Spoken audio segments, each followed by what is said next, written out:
So today is Second Chronicles chapter 8, learning more about King Solomon and the things that he does. And if you go back into Kings to learn about Solomon, you'll learn, if you go back and watch those videos, that he really makes a huge difference economically for Israel.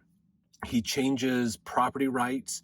He increases exponentially international affairs.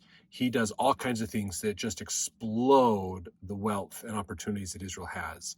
So in this chapter, we're going to learn a little bit about a couple of these things that he does.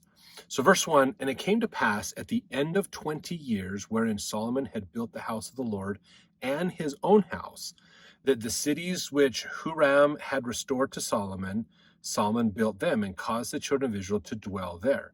And Solomon went to Hamath Zobah and prevailed against it. And he built Tadmor in the wilderness and all the store cities which he built at Hamath. So I'm going to pause there for just a second. So usually when you'd build a city, there was neighboring cities or suburbs of that city that would be there to help with resources. Like he's talking about here in verse 4, he built Tadmor and all the store cities, which he built in Hamath.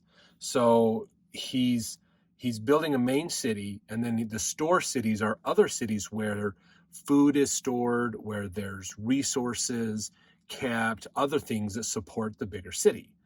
So that's something that's kind of unique about back then, is each city wasn't necessarily independent all the time, that sometimes they'd have a main city that was supported by other cities around it that would help with textiles or gathering in stuff, or processing things or doing stuff to support the city as well. So they were small cities that supported the big city as well. And that's what he's doing, is he's going through these cities. There were some that had been taken by neighbors, and then they gave him back. So he's restoring those cities and doing more to build things out. Verse 5, and he built Beth Horon the upper and Beth Horon the nether, fenced cities with walls, gates, and bars. And Baalath and all the store cities that Solomon had, and all the chariot cities, and the cities of the horsemen, and all that Solomon desired to build in Jerusalem and in Lebanon and throughout all the land of his dominion.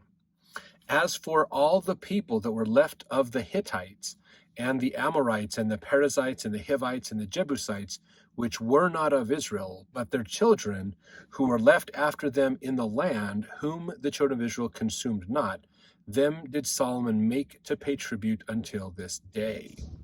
So there's groups of people that were not fully destroyed when Israel came through under Joshua's reign or in subsequent reigns either. And some of these people who were left over from these bigger nations that had been mostly wiped out, they decided, we're going to take these people who aren't Israelites, but they are people who live among us, basically, and we are going to tax them. We're going to have this tax on them. That's to pay tribute. So they get taxed differently than an Israelite would, basically. Verse 9, but of the children of Israel did Solomon make no servants for his work, but they were men of war and chief of his captains and captains of his chariots and horsemen.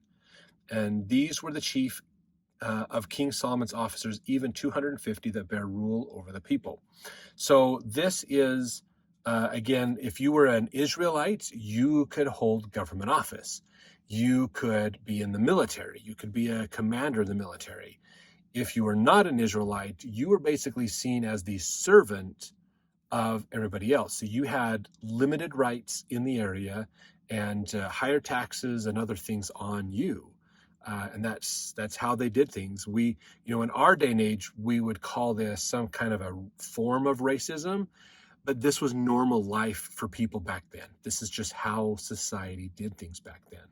If you were different, you were treated different. That's how they worked back then. So verse 11, we're going to get into something here. And Solomon brought up the daughter of Pharaoh out of the city of David unto the house that he had built for her. For he said, my wife shall not dwell in the house of David, king of Israel, because the places are holy whereunto the ark of the Lord hath come. So he has this wife who's the daughter of Pharaoh, and we know Pharaoh is the king of Egypt. And so he has this daughter. Now, again, go watch the videos in the Book of Kings. There is almost no record at all that Solomon had a daughter of Pharaoh to wife. There's a couple reasons for this, and we go into a lot more detail in back in Kings if you want to go look that up. But I believe it was, let's see if I could find out. Nope, I don't think it's not referenced here for Kings. There's a couple reasons here. One is Egyptians strongly believed that you needed to be buried in Egypt. So pharaohs had no problem accepting wives from other nations, but pharaohs didn't send their daughters off from Egypt because they believed that to be resurrected, you needed to be buried in Egypt. You needed to be there. So if you were married to somebody else, you probably wouldn't be buried in Egypt, and that would cause problems. Not to mention, it's the pharaoh's daughter who guarantees the next pharaoh. So while women actually had a more expanded role in Egyptian history, more almost equality. As far as the times go, back then they had, as far as women's rights, Egypt was quite liberal at the time. So women had a greater role in society and education and things than what most places in the area would do. But in order to be pharaoh, it wasn't about whether you were the son of Pharaoh. It was more about whether you were married to a daughter of Pharaoh, because the women had the bloodline of the kings. And so everybody was always clamoring for the daughter of Pharaoh's hand because of that. Now, granted, at this time with David and with Solomon, there's a good chance that Egypt was at a low point. Egypt was really struggling. They had been losing their status as a major world power because Assyria was growing. There was lots of other challenges and other things going on as the power shifts were happening in this part of the world at the time.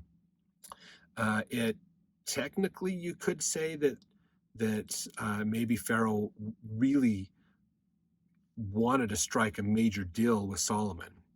I mean, David never lost a battle, and Solomon came in with some amazing knowledge, with some really amazing gifts and abilities, and so the Pharaoh's probably like, we need to shore up our connections to make more friends because there's a lot of power struggle going on in the area. So there's a possibility that he was motivated to go above and beyond, to do things. That's possible, but there's not a lot of record of it. There's a few things that might corroborate some opportunities here, but not a ton. So hopefully we can find some more archaeological evidence that would tie that story in.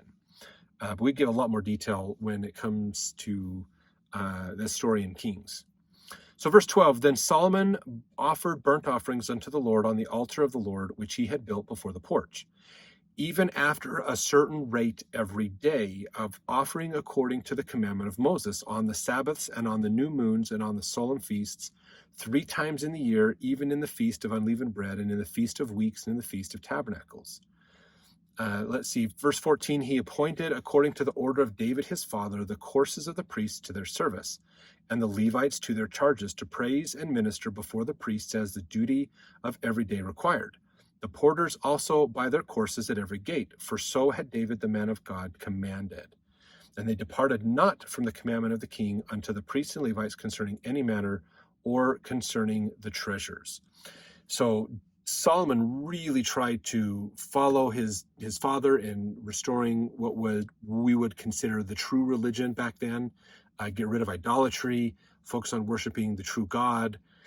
He built the temple. He's got all that done finally so they can worship in there, do more in there. He also got rid of the altars on the hills and the groves and things as well in the outskirts to limit the idol worship stuff that was happening. And pulling all this together, doing the feasts and everything else. It's interesting that he built another house for his Egyptian wife because she was not an Israelite. She did not follow the Israelite philosophy. She brought her Egyptian religion with her, basically. So it kind of makes you think she was more of a token wife than what we'd call a true wife. They got married for political reasons more than they got married for love, basically. And so, but he moves her out of the main palace because the palace and the house of God, where the Ark of the Covenant things was kind of next to each other and seen as a holy and sacred place. And so he didn't, that was, she's not an Israelite, so she might be seen as, defiling the area of having a non-Israelite around the Ark of the Covenant in those areas. So we want to kind of keep that nice and precious and holy, and we'll move her over here so that, of course, it's not infringing on her religion either. So separating them out made sense to do that. So he's really trying to make sure things are going in the right direction as far as keeping God happy and working with them. Verse 16, now all the work of Solomon was prepared unto the day of the foundation of the house of the Lord, and until it was finished, so the house of the Lord was perfected. And then went Solomon to Ezion Geber, and unto Eloth, and at the seaside in the land of Edom. And Huram sent him by the hands of his servants' ships, and servants that had knowledge of the sea, and they went with the servants of Solomon to Ophir, and took thence 450 talents of gold, and brought them to King Solomon.